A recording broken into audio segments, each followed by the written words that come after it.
Nathan, as we do each week at this time.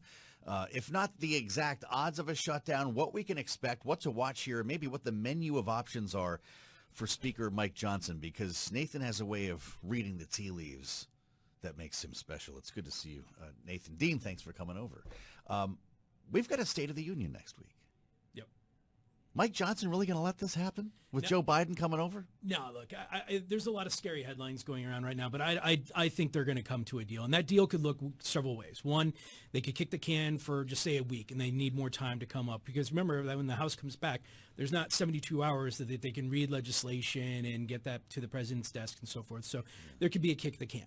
There could be a kick the can to March, and they could say, look, we're just going to fight this out, or in April, and we'll say that we'll do this before the sequester, because that's what we're telling our clients is the April 30th date where there's a 1% sequester on everything, including the Department of Defense.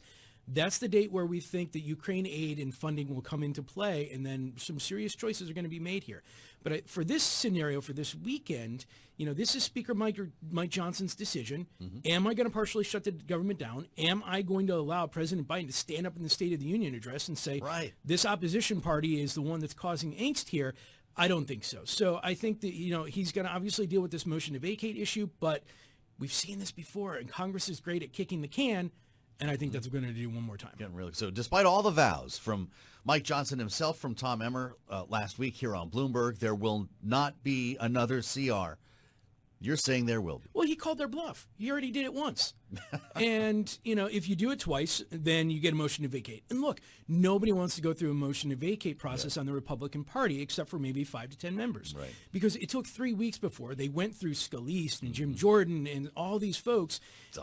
Who do they have, that they're going to put up? So, the issue that we have from a congressional and specifically from a policy point of view is that we're in late February and there hasn't been much passed in terms of like crypto legislation or climate change legislation. There's a lot of stuff that's out there that's more minor and technical that's waiting for these macro issues to get out of the way.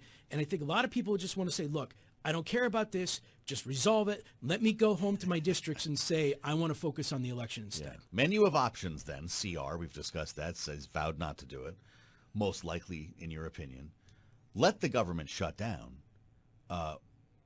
Or something dramatic. Actually bring the Senate bill to the floor.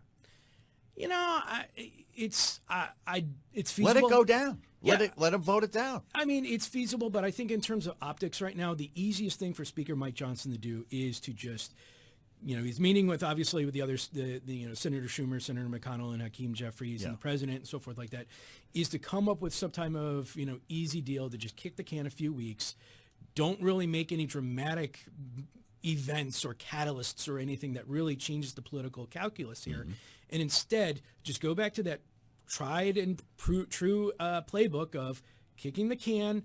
If there's a motion to vacate issue, then we've heard statements from moderate Democrats saying that they would be willing to help Speaker Johnson. That's right. Obviously, there's a huge caveat. What does he give him in return there? Sure. But, it's one of those things where I think he can call their bluff again. Amazing. And, we'll probably have to be a different conversation in April with that sequester. But for right now, I think markets can breathe a little. The option that I suggested, by the way, you bring the compromise bill to the floor. He'd have to do that under suspension of the rules. It would have to pass with Democrats. That would get him fired. We can agree on that. That's just, you're not crossing that line. Yeah, it's something where I just don't think it's a risk that he needs to take at this point because there are other ways that he can go about doing this. You keep mentioning April. This is extremely important. The 1% cut across the board. The wonks call it a sequester. That's the 30th of April. Right? So whatever they agree upon for a short term's got to end before that, because if we're crossing that line, that's going to start a massive war on Capitol Hill. Yeah, and we're primarily looking at the Department of Defense here.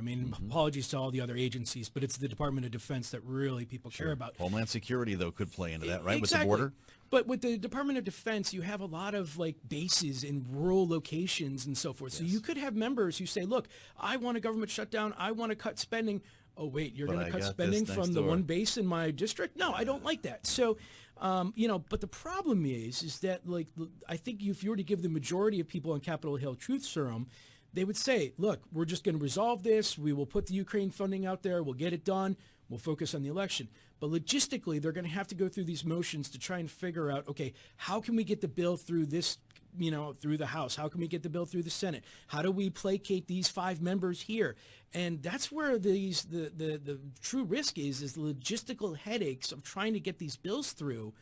And just all of a sudden you have these like long threads from Chip Roy on Twitter or X saying that we're going to come after you if you do this. I was enjoying. That's quite a read here. What's the status? He says. Short answer: no plan to fight. He kind of epitomizes the problem that Mike Johnson has in the House, right? Yeah, he's absolutely. the face of it. I mean, but there are only 5 to 10 to 15 of those members out there. But the problem is he can't lose them. So, but this is what we've told our clients over and over again. Even if you go back to the Speaker Boehner era, any type of situation like this with the shutdown, they get to a point where they have to pass this through Democratic votes because the party that is seen being shut down or shutting down the government, in this case it would be the Republicans, pays a political price. Right. And nobody wants to pay a political price 5 days before the State of the Union in an election year when margins of votes in this election are going to be so tight. Look, I don't think there's going to be people walking into booths in November saying, I'm going to vote for the Democrats because they partially shut the government down in early March. Yeah. But the margin of vote is so thin on many of these races, even incremental, reasons like this. You don't want to give the other party that. So I think that they'll come up with a deal.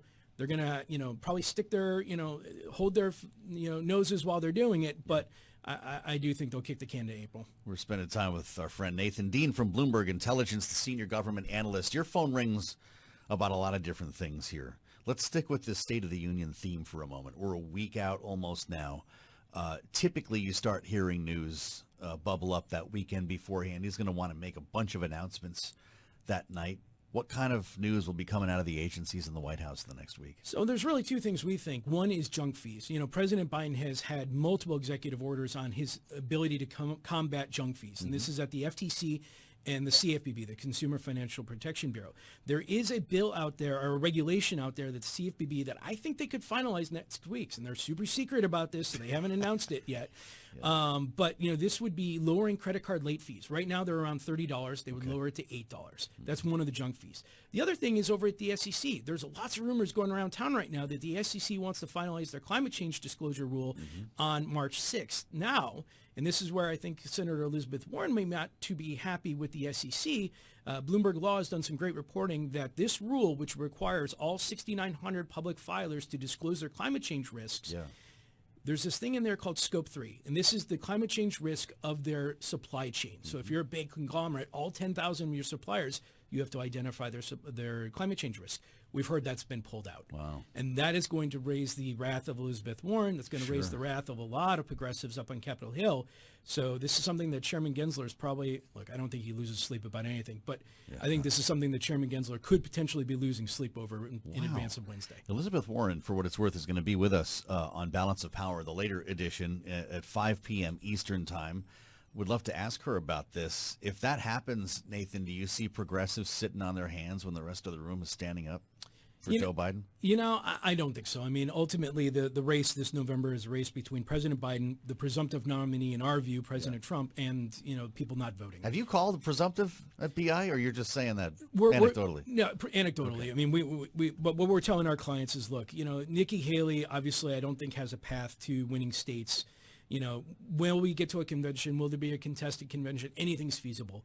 But in terms of trying to prepare for the election, what we're telling our clients is the best thing to do is prepare at the President Biden level, prepare for the President Trump presidency, and then we can look at their policies, look about how they're going to implement these policies. Like in Trump's case, executive orders on day one. Right. The regulatory agencies will take probably the second year will be a regulatory issue. And because most presidents in their second term spend the last year 3 and year 4 focused internationally because they've used up political capital, trade and tariffs and foreign policy and so forth. So, that's one of the things we're just working with clients on is how do you prepare for these presidencies? And look, if something happens and Nikki Haley is now the nominee, we'll deal with it then. Wow. You just take phone calls, you do Zoom calls with the clients? Zoom calls. We have a Monday. Is that right? Every Monday at 10 a.m. we have a Zoom call. Lots of calls with clients and, anything we can do to assist with. I've long said it's like the coolest thing Bloomberg's got going. Bloomberg Intelligence. He's the senior government analyst here in Washington. That's Nathan Dean, our friend.